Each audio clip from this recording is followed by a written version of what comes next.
안녕하십니까. 마이바시의 회계 이야기 마이바입니다. 오늘은 텔코웨어라는 회사의 사업보고서와 재무제표를 읽어보겠습니다.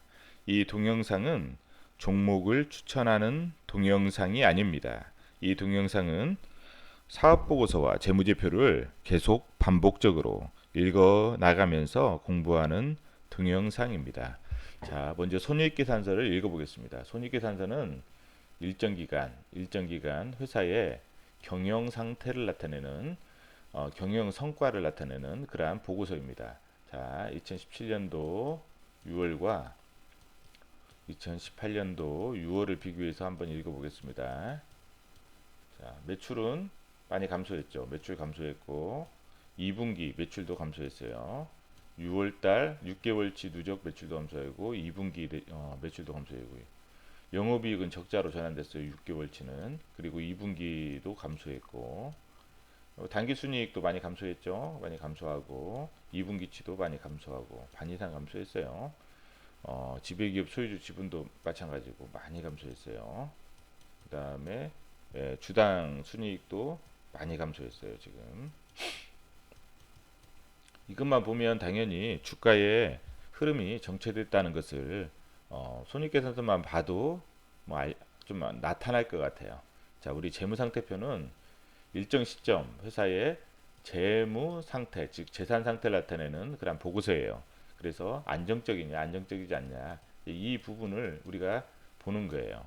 자, 우리가 아까 당기순이익이 나왔다고 했죠. 근데 그러면 이익잉여금에 누적이 된다고 했죠. 근데 이익잉여금이 줄어들었어요. 이익이 났는데 줄어들었어요. 그 말은 뭐냐면 배당을 했다는 거예요.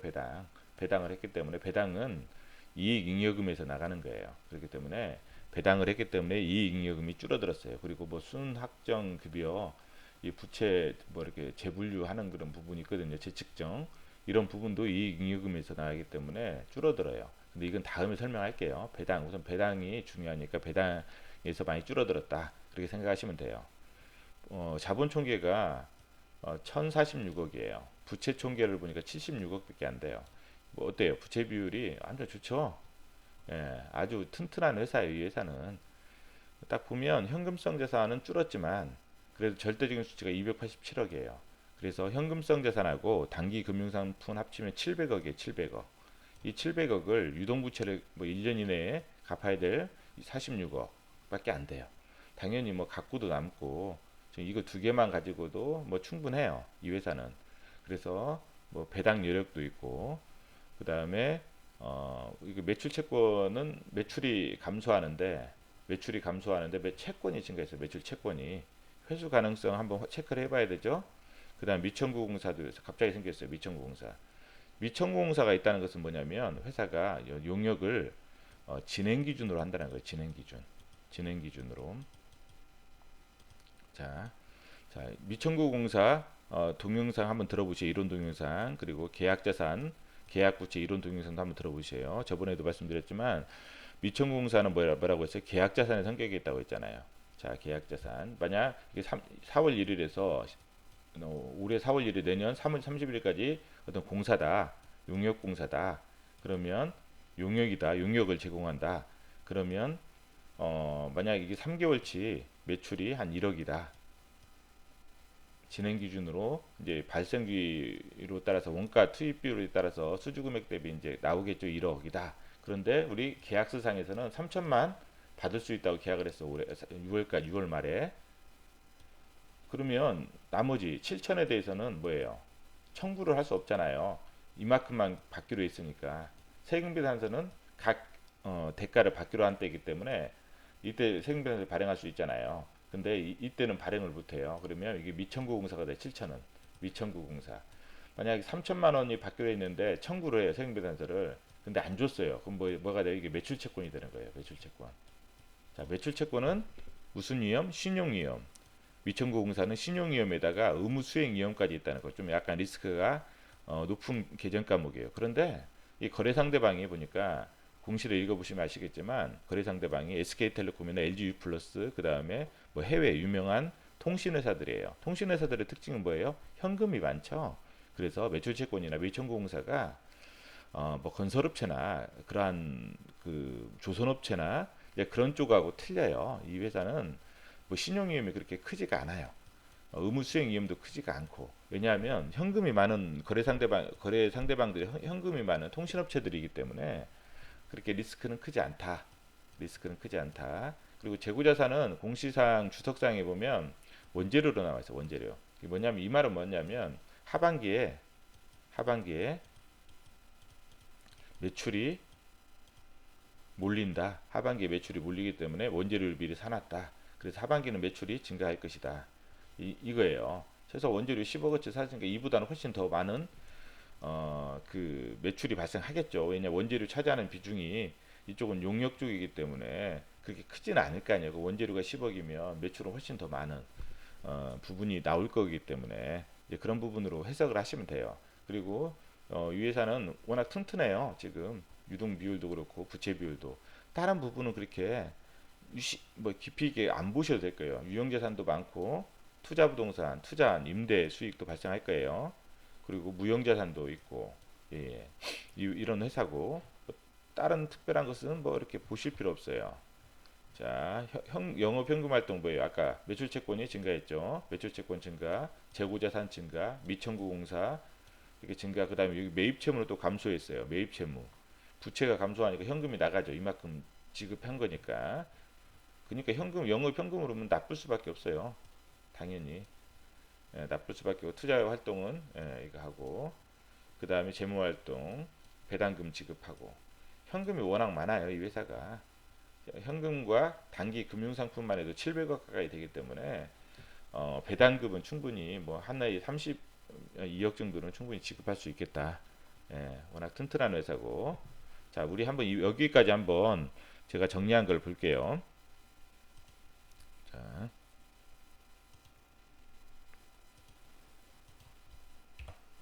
자, 매출 추이를 보면 2015년도, 16년도, 17년도, 18년도 6월까지잖아요. 6월이니까 이건 반기니까 곱하기 2를 대충이라도 해봐요. 자, 근데 자 줄어들고 늘어나고 많이 줄어들었죠. 영업이 줄어들고 늘어나고 많이 줄어들었죠. 그래서 영업이익률이 지금 줄어들고 이게 한 해 뭐 이렇게 되는 것 같아요. 줄어들고 한 해 줄어들고 늘어나고 이런 식으로 되는 것 같아요. 느낌이. 부채 비율 계속 줄어들었어요. 지금 부채 비율이. 주당 배당금도 줄어들고 늘어나고 이제 올해 뭐 줄어들 수도 있어요. 이거 확인해 보셔요 나중에. 자, 그다음 볼게요. 매출 추이를 보니까 이제 분기별로 보는 거예요. 분기별로 2017년도 이렇게 딱 보니까 지금 1, 4분기 때가 제일 안 좋아요. 1, 4분기 때가 여기는 회사가 1, 4분기 때 원래 그 안 좋아요. 여기도 전년 동기 대비는 줄었어요. 지금 매출이 많이 줄었죠. 여기도 줄고 매출이 전년 동기 대비해서 영업이익도 더 많이 적자가 났고 근데 여기 보면 영업이익도 줄었고 이게 줄었어요 다. 그런데 1, 4분기에서 2, 4분기는 늘었죠. 플러스 됐고. 자, 우리가 이제 봐야 될 것은 이제 공급계약이에요. 공급계약은 어디에 있냐면 그 공시사항에 보면 공급계약이 있어요. 공시사항에 왜 그러냐면 우리가 그 매출 대비 10% 코스닥업체는 10% 이상이면 그 의무 공시사항이에요. 공급계약이 의무 공시사항이고 10% 미만이면 공시를 안 해도 돼요. 10% 미만이다. 코스닥 업체는 코스피는 5%고 기준이 자 10%다. 10% 미만이다. 그럼 공시사항을 안 해. 어떤 회사들은 자율적으로 공시해요. 그러면 여기다 옆에다 자율 공시라고 적어놔요. 자율 이렇게 공급계약 그 공시에다가 자율이라고 적어놔요. 그것은 10% 미만이라도 자율적으로 공시하는 회사거든요. 이 회사는 10% 이상만 의무적으로 공시하더라고요. 의무적으로 공시하고 10% 미만 업체들은 공시를 안 해요. 그 공급계약은. 그래서 이 공급계약을 봤더니만 이게 2017년도치예요. 이건 2018년도치고 딱 이렇게 나눠봤어요. 나눠보니까 이 합계 금액이 비슷해요. 이게 거래 상대방 SK텔레콤한테는 뭐냐면 공급 계약을 맺어요. 경기. 그러니까 해마다 1년마다 보통 3월달, 4월달, 이건 4월달, 5월달이죠. 이건 4월달, 5월달. 그러니까 뭐냐면 1, 4분기 이게 1, 4분기는 당연히 매출이 적어요. 왜냐면 이때는 찌끄레기 매출만 남으니까. 찌끄레기 매출, 그냥 1, 4분기는 당연히 매출이 적고, 그렇죠. 이제 4월달, 5월달인데 여기 보면 이제 5월달, 5월 25일부터예요. 그러면 이거는 6월부터밖에 반영이 안 되잖아요. 나머지 하반기에 다 반영이 된다는 거예요. 이 부분은 하반기에 다 반영이 된다. 6월 이건 6월 한 달치밖에 반영 못 했잖아요. 그리고 이거는 맞고. 그런데 우리는 뭐냐면 매출 규모가 비슷해요. 계산해 보세요. 이게 3억이 줄고 이건 3억이 더 많고 하니까 매출 규모는 비슷해요. 근데 이 1, 4분기치 이제 전년하고 비교하니까 매출이 차이가 많이 나잖아요. 지금. 그쵸? 차이가 많이 나요. 물론 10% 미만 그 자율공시 해야 될 그런 것들을 어떤 그런 공사들이 또 있을 거예요. 그 부분이 줄어들 수도 있지만 이뭐 SK텔레콤 가지고만 우리가 예측을 한다면 하반기에 3분기하고 4분기 때는 이게 또 매출되면 좀 상당히 많은 매출이 올라오겠다 그 생각을 해요. 지금 매출 공급 계약만 보고 예측을 한다면 어차피 이 회사 통신 회사들이 해마다 좀 비슷하게 수주를 하는구나. 단지 이제 날짜들이 이제 조금 뒤로 밀리고 해서 이제 앞에 매출을 인식하지 못하는 부분들이 있겠구나. 이제 그런 생각들도 하고 그래서 이제 이 부분에 같은 경우 3분기, 4분기 때 좀 매출이 늘어날 것 같다라는 생각을 해요. 이것만 봐서는 이렇게 한번 이런 관점에서 한번 보셔요. 이런 관점에서 보시고 그리고 그 관찰 사항은 관찰 항목은 다 보고 나서 한번 보겠습니다. 회사의 개요부터 한번 볼게요. 개요부터 보고 이제 중요한 사항만 이렇게 기타 영업 활동과 관련된 중요한 사실 발생 보면 이제 2013년도 할 때는 이제 8, 7월 달에 나오다가 3, 4월 달에 나오다가 7, 8 이렇게 나눠서 나오다가 이제 이때부터 이제 3월 달에 나오기 시작했어요. 3월 달에. 그러다가 이제 이때부터 4월 달. 2017년 4월 달, 2018년 4월 5월 달 이렇게 나와요. 4월 달. 그러면 1, 4분기 때는 당연히 매출이 적겠죠. 여기는 4월에서 다음 년 3월인데 마지막에는 거의 찌끄레기 매출이잖아요. 이것도 1, 4분기 매출은 적겠다. 이런 관점에서 한번 보시면 되고 지금 자기 주식이 400만 주 가까이 돼 있어요. 400만 주. 그리고 대주주 물량이 한 280만 주 있거든요. 그러니까 유통주식 수가 적어요. 우리가 저번에 그 승일이라는 회사도 유통주식 수가 적었잖아요. 그래서 우리가 다양한 회사를 보는 거예요. 지금 유통주식 수가 아주 적은 회사 두 군데를 봤어요. 이것도 리스크가 있다는 거. 그러니까 리스크도 있지만 유통주식 수가 적은 회사는 유통주식 수가 적은 게 리스크일 수도 있고 이게 장점일 수도 있어요. 주가가 올리고자 하면 막 올릴 수 있잖아요. 쉽게. 대신에 이제 나중에 또 그리고 어떤 무상증자 할 가능성도 있잖아요. 무상증자. 언제든지 무상증자는 여기는 이익잉여금이 많기 때문에 회사에서 마음만 먹으면 무상증자 가능하거든요. 그런데 이 회사는 유통주식수가 적은 게 뭐 이렇게 또 보면 이 상태에서 또 배당을 하기도 좀 수월하고 이제 그런 것 같아요. 여기는 자기 주식도 많이 가지고 있고 예. 그래서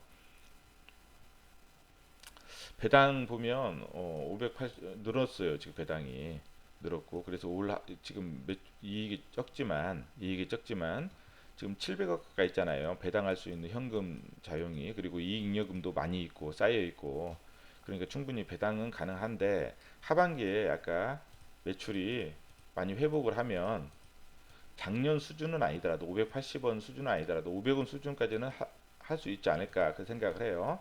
이게 최소한 아니면 550원 수준이나 이 부분 한번 확인해 보시고 예.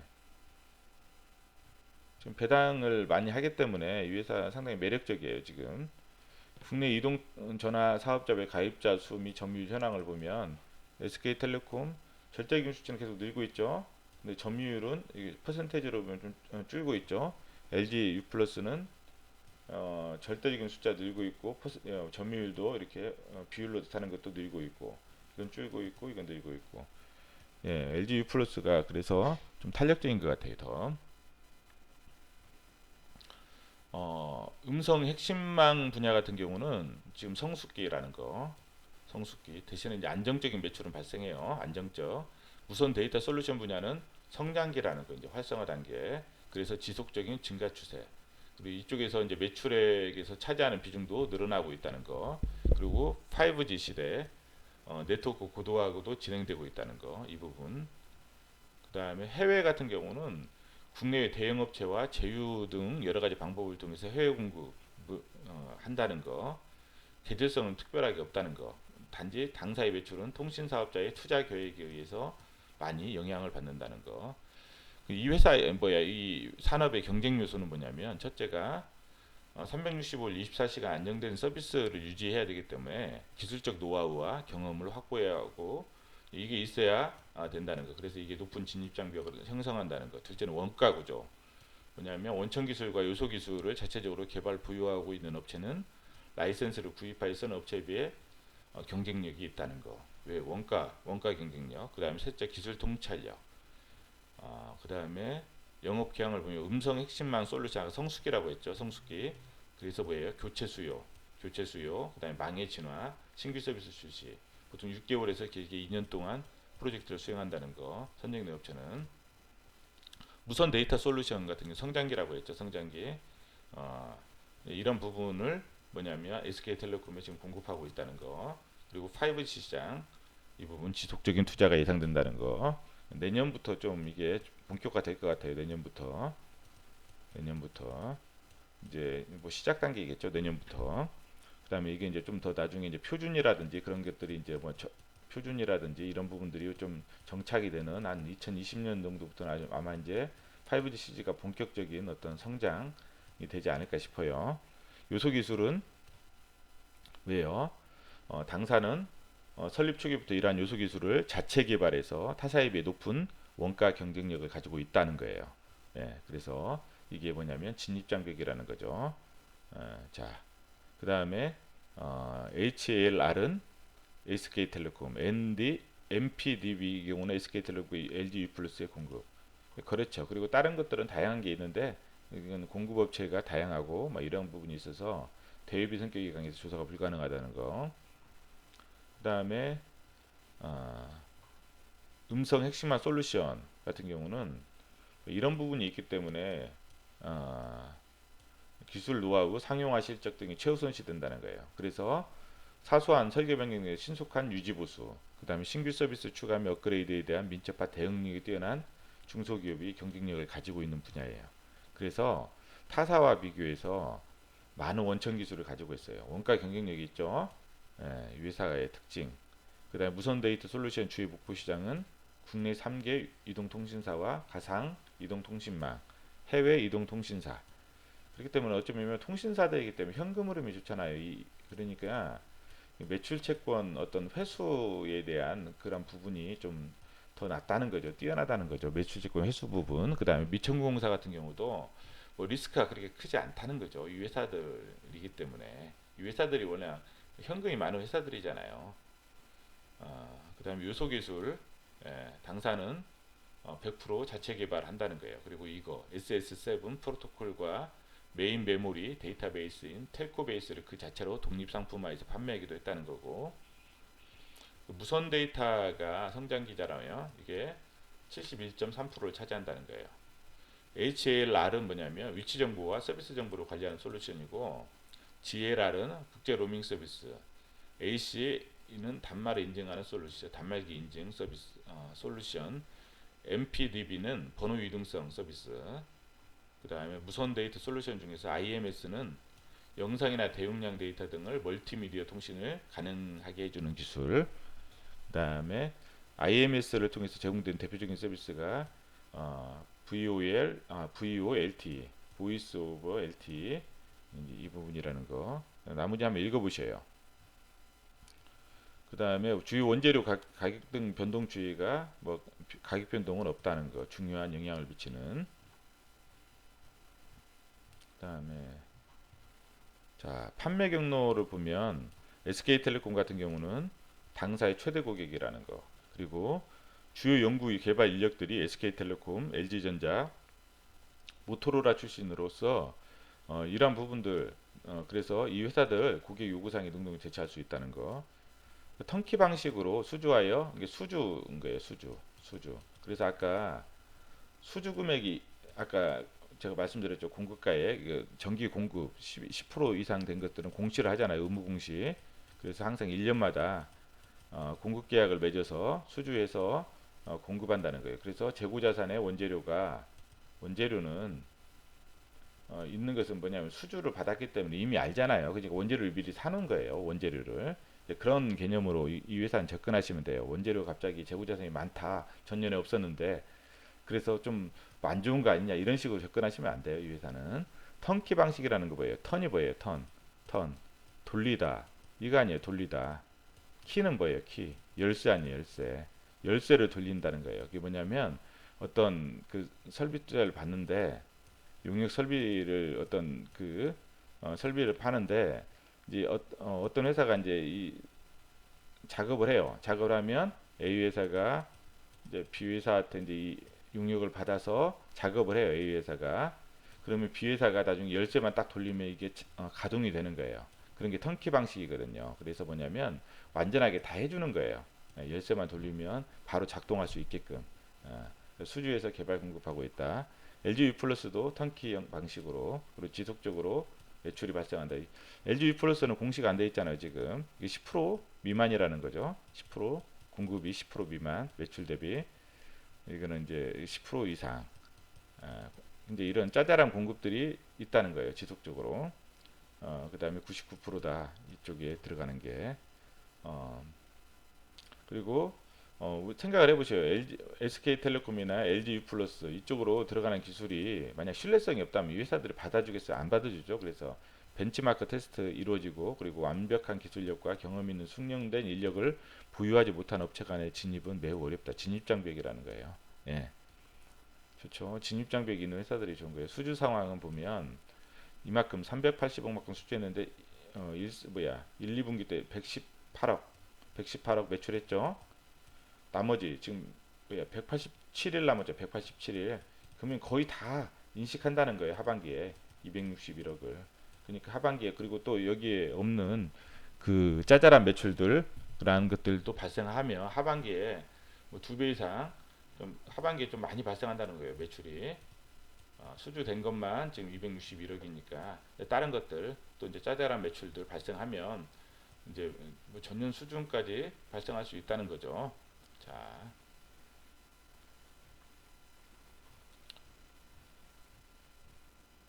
이 회사는 회계 처리를 판매비와 관리비, 연구개발비를 판매비와 관리비로 많이 처리하고 무형자산으로 일부 처리한다는 거예요. 그러니까 판매비와 관리비로 대다수 처리하고 일부만 무형자산으로 처리한다. 그렇게 생각하시면 되고 연구개발 활동도 많고 5G 예. 그 다음에 한번 주석을 볼게요. 주석. 자, 여기 보면 유통지수가 이것밖에 안 돼요. 이게 리스크. 그러니까 만약 이 회사가 관찰 대상 회사에서 이 회사가 갑자기 나중에 매력적이다. 투자를 하겠다. 그러면 아주 적은 비중으로 투자를 하셔야 된다는 거예요. 유통지수가 적은 회사들은 나중에 빠져나올 때 힘들잖아요. 팔 때. 그렇기 때문에 적게 투자를 하셔야 된다.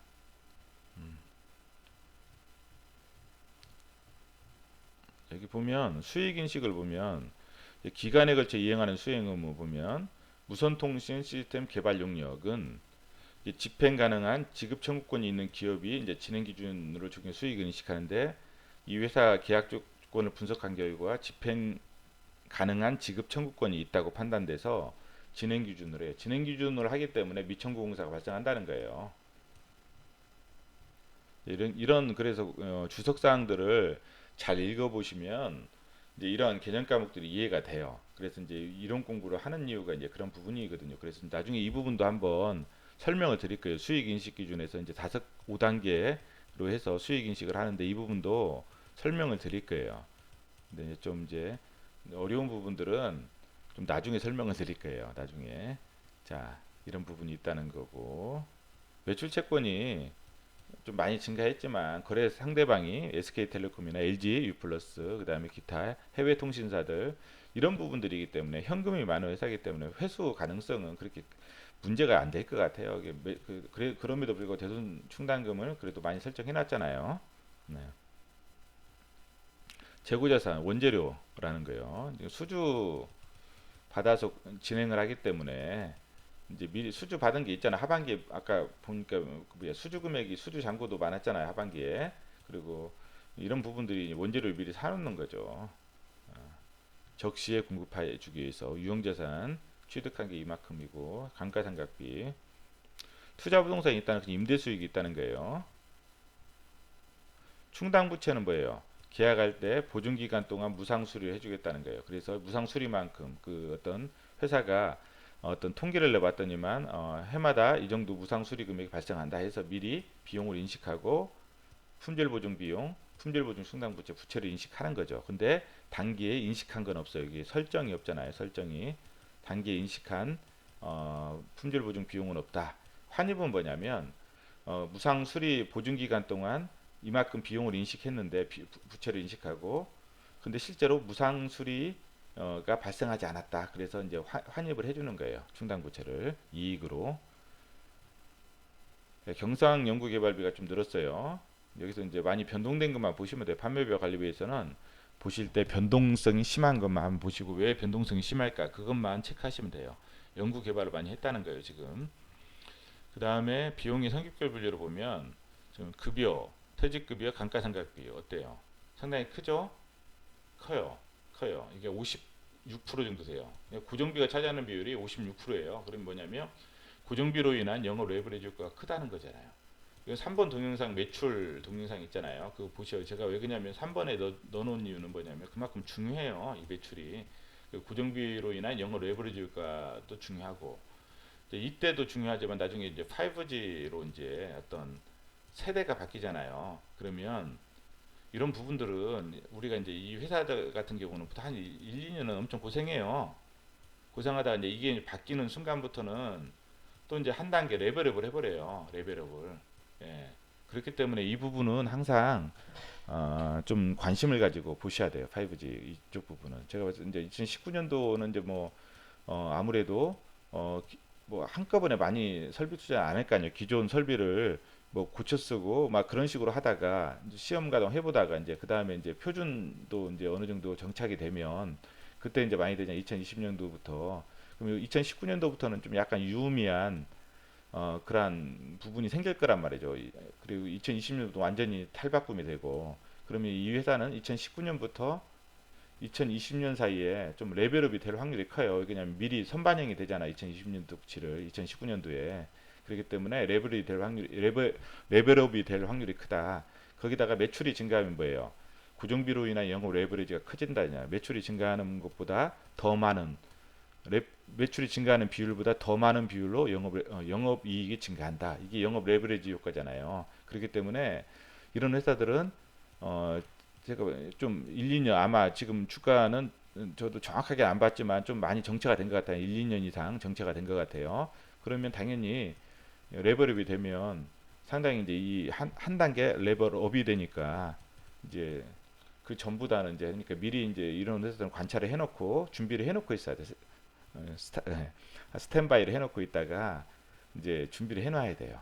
예. 그리고 지금 뭐 SK텔레콤이나 LG 플러스 이게 5G 때문에 지금 주가가 양호하잖아요. 양호하고 다른 회사들은 하는데 이 회사들은 외국인들이 계속 보유하고 있잖아요. 계속 사고 있고 외국인들이 이 여기에 대한 기대감 때문에 그럼 전방 산업이 좋기 때문에 이런 회사들은 당연히 관심을 가지고 있어야 되겠죠. 예. 그리고 뭐 현금 흐름은 아까 봤잖아요. 매출 채권 많고 미천공사 증가하고 재고자산 증가하고 매입 채무는 계속 돈을 갚아버리고 그렇죠. 감소했고 그다음에 미지급금도 돈을 갚았고 예.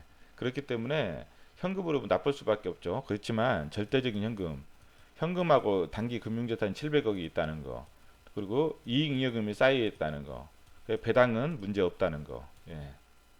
좀 적어질 수는 있지만 그래도 문제는 없다는 거 예. 이 정도 선에서 한번 보시고 관찰 항목을 한번 볼게요.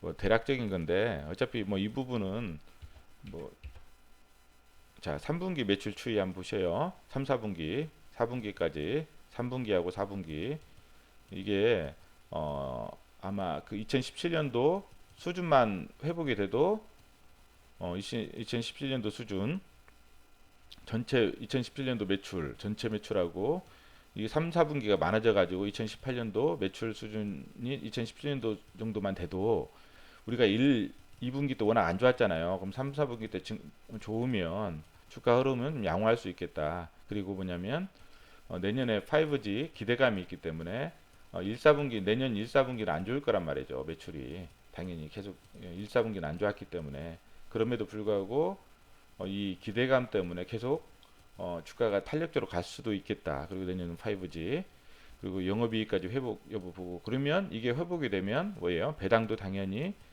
전년 수준 전년 수준이 아니더라도 전년 수준이 아니더라도 좀 떨어지더라도 배당 자체가 크다.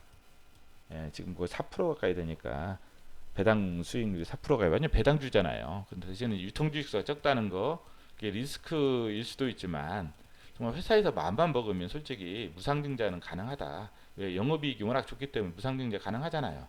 회사에서 마음만 먹으면 이 회사 뭐 그냥 주가를 올리겠다 마음만 먹으면 무상증자도 가능하다고요.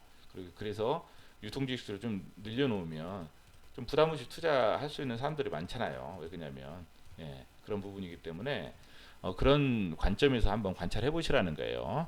예, 오늘은 이상입니다.